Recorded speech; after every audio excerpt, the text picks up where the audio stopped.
Assalamualaikum warahmatullahi wabarakatuh dan salam sejahtera Nurfa ucapkan kepada semua. Hari ini Nurfa membawa tetamu khas iaitu Amin Idris dan Nurfa akan menceritakan dan bertanyakan soalan-soalan yang panas dan soalan-soalan yang sensasi. Okey, Amin, okey tak Nurfa tanya soalan macam ni? Saya boleh dan saya cuba jawab lah mana saya mampu. Okey, saban hari kan kita tengok COVID-19 melanda negara kita dan saban hari juga kes makin meningkat. Jadi kita perlu ada satu paradigm shift, iaitu contohnya kita bekerja daripada rumah dan tidak ada face to face punya communication. Jadi ia sedikit sebanyak telah memberi impak kepada masyarakat, kepada pelajar terutamanya. Correct. Macam pelajar sendiri, Nurfa ada impak jugalah bila COVID-19 melanda. Nurfa terpaksa melakukan pembelajaran secara online. Okey, Nurfa nak tanyalah pada pendapat Amin Idris kan. Bagaimana pelajar nak menyesuaikan diri dari segi mental dan fizikal untuk menghadapi pembelajaran secara online? Okey. Okey. Menjawab soalan Nurfa, saya ingat masa saya student dulu, masa tu zaman kita guna handphone Nokia. Kita tak ada internet, everything is SMS, there's no such thing as WhatsApp. Masa tu Facebook tak wujud lagi, Instagram pun tak ada. Our only entertainment dekat phone adalah game Snake masa tu. And then zaman berubah, datang era BlackBerry. And saya ingat lagi masa saya shift from Nokia pada BlackBerry, dia agak kekok sikit. Tetapi kerana suka dan minat, so saya guna juga BlackBerry. Lama kelamaan yang tak biasa jadi biasa. Selepas saya guna BlackBerry, beralihlah saya ke era iPhone. Masa tu memang sangat-sangat susah. Sebab apa? Sistem iPhone totally different daripada sistem BlackBerry. Tapi by the end of the day, kita semua tahu kita seronok guna iPhone. Walaupun dulu kita pernah guna BlackBerry. Kita telah menyesuaikan diri dengan relanya daripada BlackBerry kepada iPhone. Dengan relanya daripada Nokia pada BlackBerry. Maksudnya ialah, bila kita dah merelakan diri untuk shift from one thing to another, walaupun susah, kita okey je. Kita redah je. Yang menjadi masalah ialah bila kita ada mental block dalam kepala kita. Kita kata, alah susahlah belajar online sekarang ni. Alah susahlah belajar from home. Alah susahlah kita kena belajar di era PKP ni. Bila kita letak mental block, kita akan cari 1001 sebab untuk tak boleh. Sebaliknya, bila kita suka ataupun at least kita create rasa suka dan kita cuba buat juga, yang tak biasa lama-lama akan jadi biasa. Nurfa sekarang menulis tangan mana? Tangan kiri ke tangan kanan? Tangan kanan. Kanan. Cuba kalau Nurfa tulis tangan kiri, kekok tak? Kekok. Sebab tak biasa buat, betul tak? Tapi dulu masa tadika sekolah rendah, Nurfa tulis tangan kanan juga, betul tak? Ya, betul. Tapi masa tu cantik tak tulisan? Masa awal-awal dulu? Mungkin cantik. Mungkin cantik. Maknanya tak sure, betul tak? Okey, maksudnya ialah kenapa sekarang dah cantik, sebab Nurfa dah buat benda tu selalu. So yang tak cantik jadi cantik, yang mungkin cantik jadi confirm cantik. Sebab apa? You get used to it. You keep on do it. Sama juga sekarang. Saya sebut gini je Nurfa, kalau kita tak berubah sekarang, lama kelamaan kita kena berubah juga.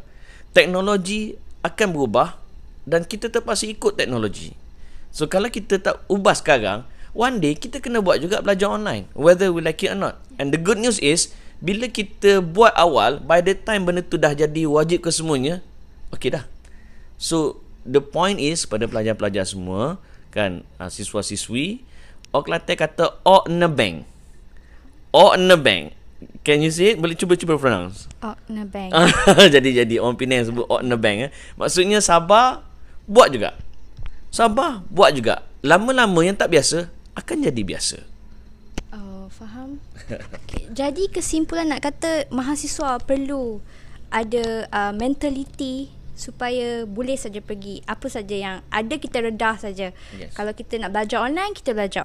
Okey, secara kesimpulannya adalah amat penting untuk kita menyaksikan dan membiasakan diri dalam norma COVID-19 baru ni. Yeah, correct. Kita harus kerja di rumah secara online, belajar secara online. Kita tidak boleh mengeluh kerana bila ada globalisasi ini berlakunya paradigm shift dan juga berlakunya suatu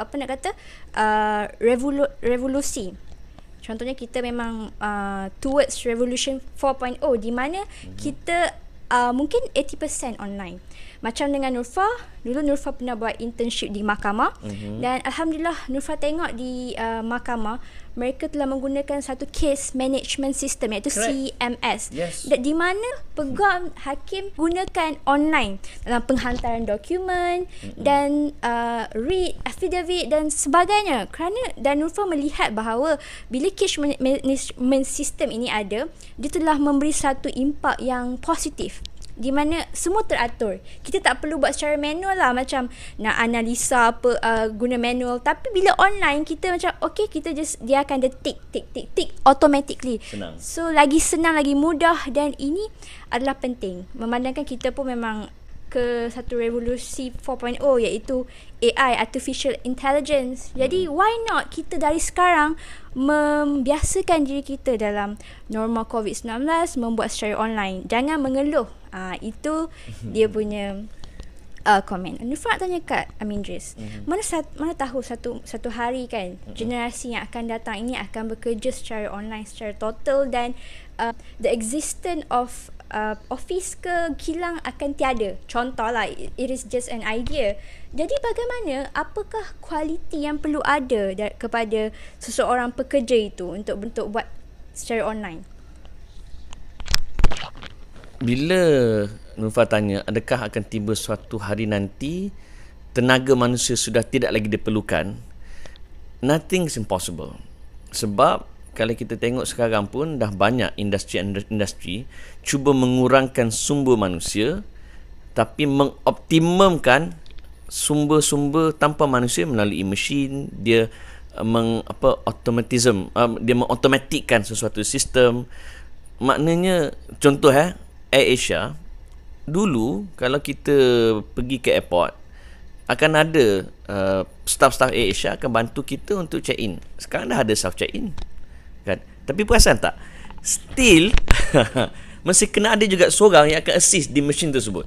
Sebab Asia menyedari masih ada di kalangan rakyat Malaysia yang tak reti langsung guna benda tu.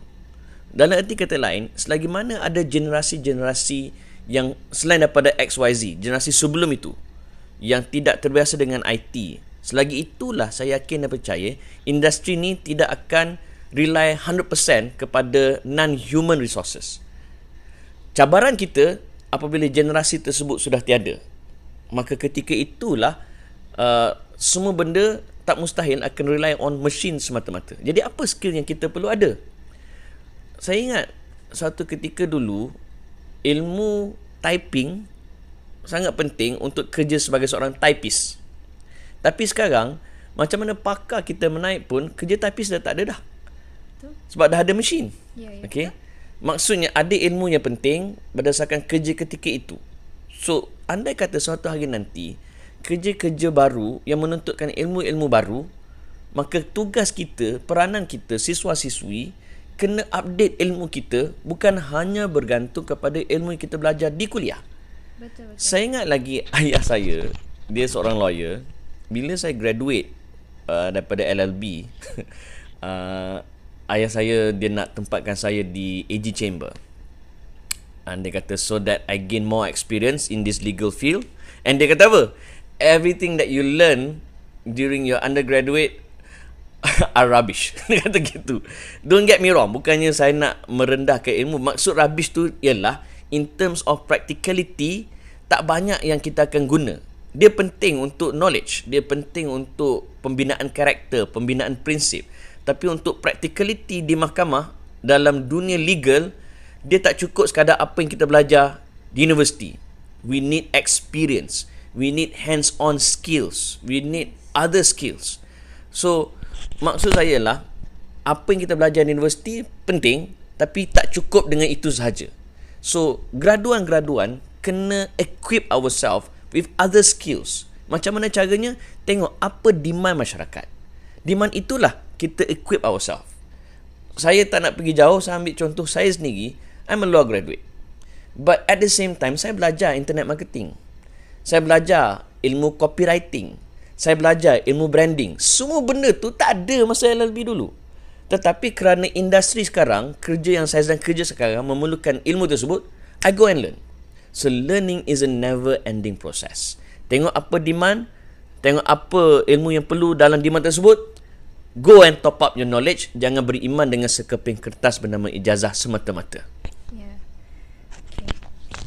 Jadi kesimpulannya, kita dah tak fokus kepada era specialization of knowledge, di mana kita perlu ada satu knowledge yang lebih daripada apa yang kita ada sekarang lah. Correct. Okay, contohnya kalau kita belajar falsafah, dia mempunyai satu topik yang merangkumi banyak bidang. Jadi bila kita belajar falsafah, kita juga sebenarnya mengaplikasikan falsafah itu dalam pekerjaan kita, dalam pembelajaran kita. Sebenarnya kita sebenarnya tidak perasan, sebenarnya kita selalu menggunakan ilmu falsafah. Contohnya the art of articulation dan contohnya the art of questioning. Itu sebenarnya correct. falsafah.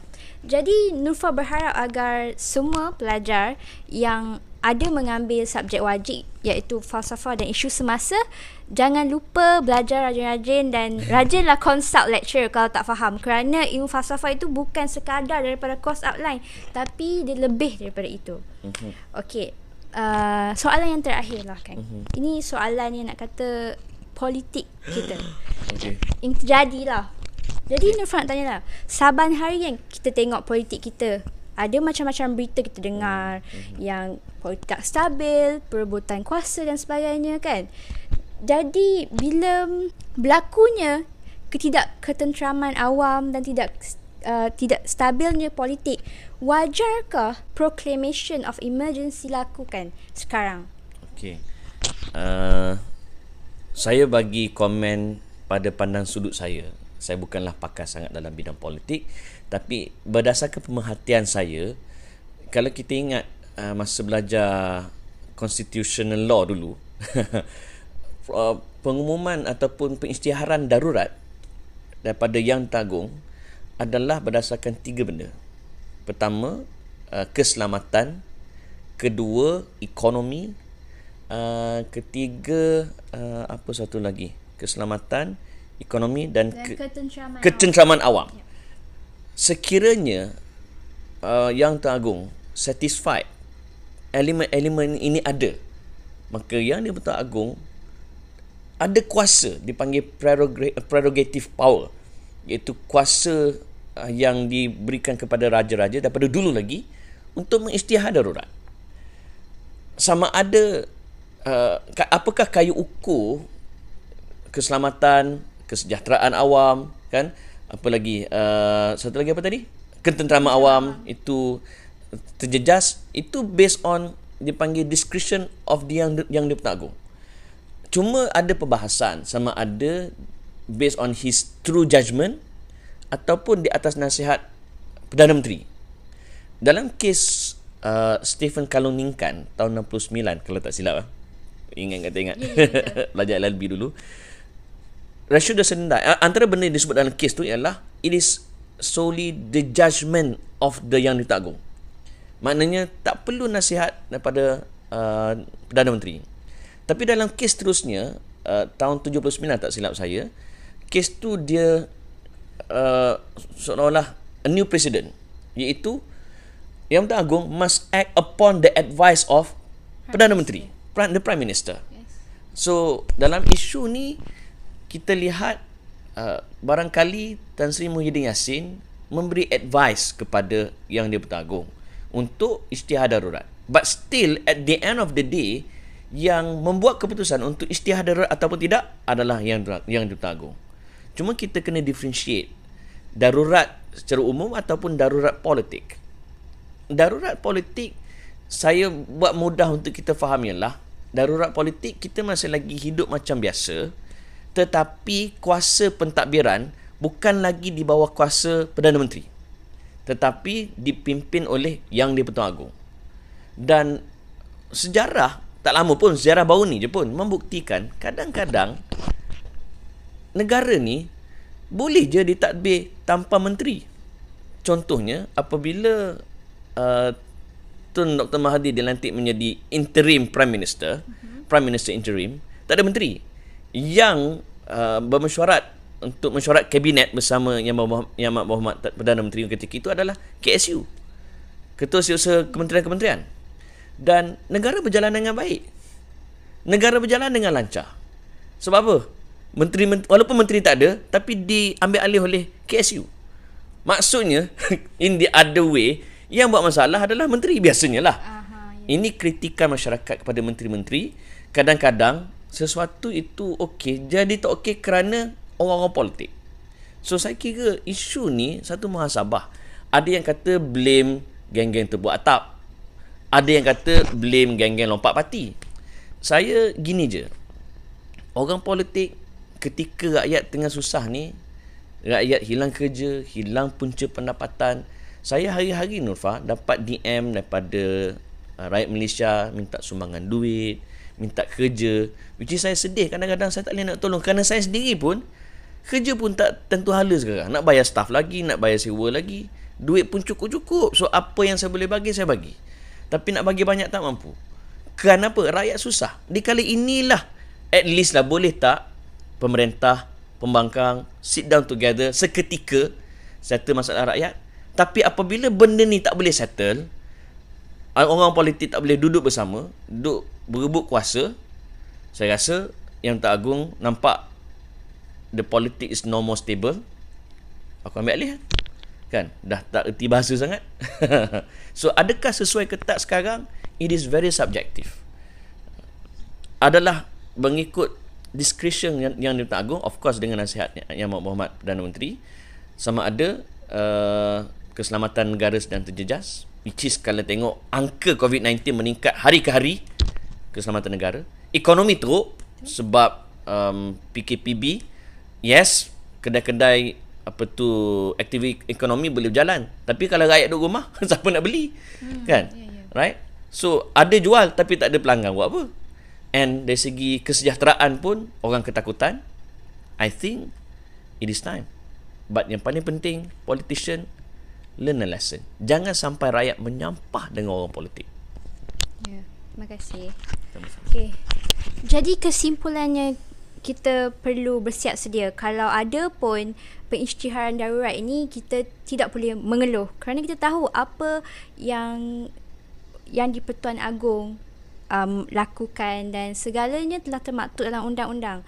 Jadi adalah amat baik kita tidak perlu macam nak komen lebih, menjadi netizen, membuat judgement secara melulu tanpa kita tahu tentang undang-undang ataupun tentang persekitaran politik. Jadi adalah amat baik kita mendoakan kesejahteraan Malaysia. Malaysia negaraku tercinta. Allah. Okey. Amin. Okey, itu saja kali ini. Nurfa nak ucapkan terima kasih kepada Sama-sama. Amin Idris kerana sudi meluangkan masa bersama Nurfa. My pleasure. Okay, thank you so much dan terima kasih. Jangan lupa subscribe video Nurfa. Assalamualaikum warahmatullahi wabarakatuh.